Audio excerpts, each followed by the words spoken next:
En aquellos días, María se puso en camino y fue aprisa a la montaña, a un pueblo de Judá. Entró en casa de Zacarías y saludó a Isabel. En cuanto Isabel oyó el saludo de María, saltó la criatura en su vientre. Se llenó Isabel del Espíritu Santo y dijo a voz en grito: «Bendita tú entre las mujeres, y bendito el fruto de tu vientre. ¿Quién soy yo para que me visite la madre de mi Señor?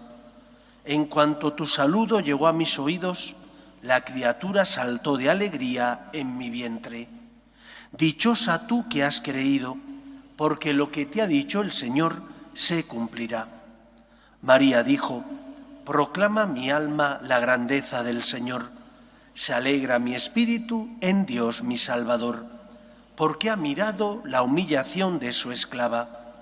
Desde ahora me felicitarán todas las generaciones, porque el Poderoso ha hecho obras grandes por mí.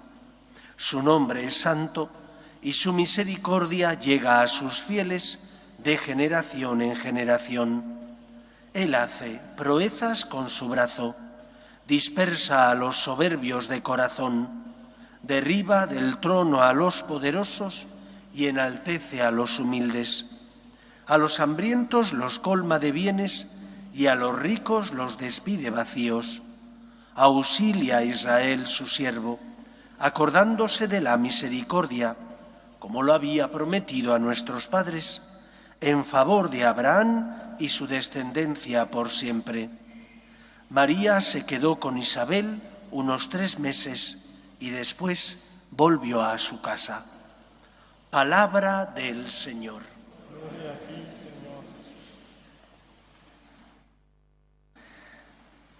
La fiesta de la Asunción de María a los cielos nos habla en primer lugar de los privilegios que la Virgen María tuvo. Decía Santa Teresa de Jesús que la humildad significa caminar en la verdad.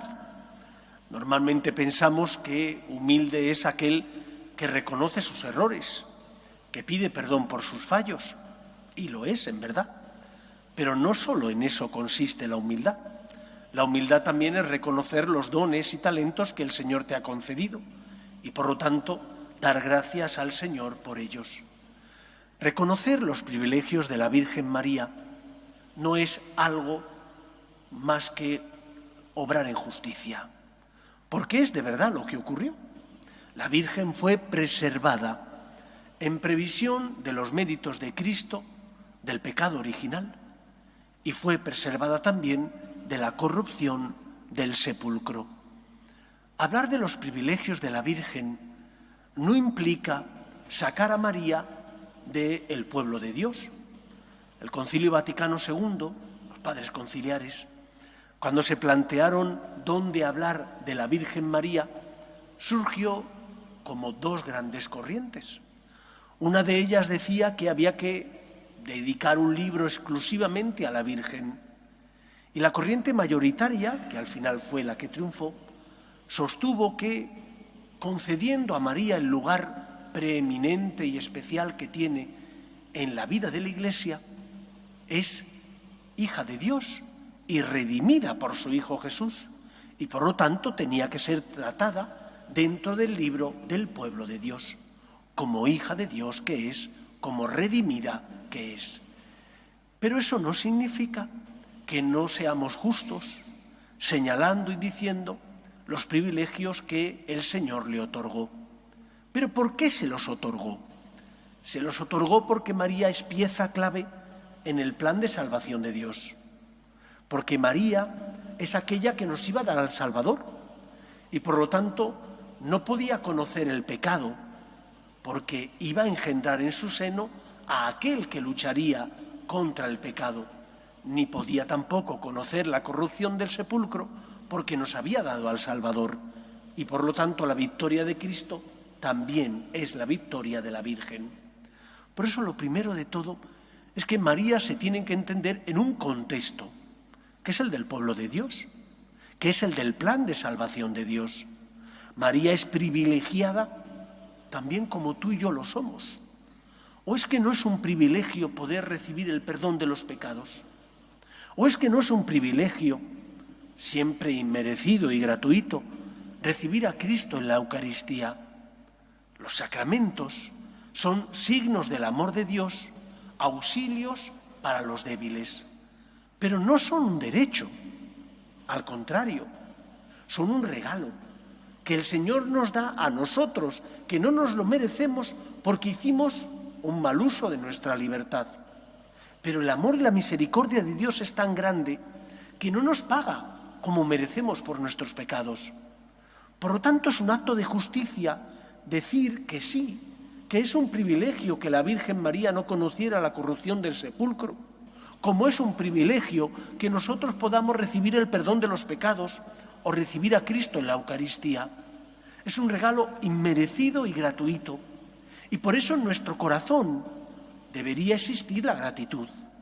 Y cuando no comprendo los planes de Dios, cuando me resulta difícil, porque tengo que abrazar la cruz, en lugar de rebelarme contra Él, lo que tengo que hacer es mirar los momentos de luz, recordar las razones que tengo para dar gracias al Señor y para fiarme de Él. ¿Qué es lo que le dice Isabel a su prima? Dichosa tú que has creído, porque lo que te ha dicho el Señor se cumplirá. ¿Cuántas veces a nosotros nos falta vivir esta virtud de la esperanza, de creer en la promesa de Dios? Es que una y otra vez me doy de bruces contra el mismo pecado. Es como un péndulo, va y viene. Puedo caer, corro el riesgo de caer en la desesperanza.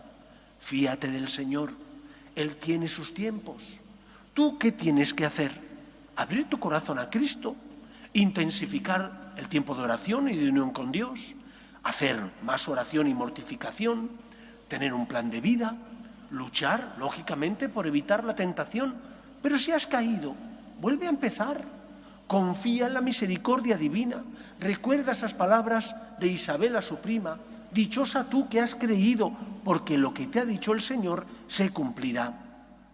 ¿Dónde estaban las promesas de Dios cuando su Hijo está muerto en la cruz? Y cuando desciende en el cuerpo de Cristo y ella lo abraza y su alma está rota de dolor. ¿Dónde estaban las promesas de Dios? Pero María no desesperó. Y no desesperó porque vivió de los momentos de luz, porque le habían enseñado, ella provenía del pueblo de Israel, que Dios cumple su palabra, que Dios es fiel, que los que no somos fieles somos los hombres, pero Dios siempre es fiel. Por lo tanto, la primera enseñanza de la fiesta de la Asunción es a ver la vida en perspectiva, la perspectiva del reino de los cielos, la perspectiva de la historia de la salvación.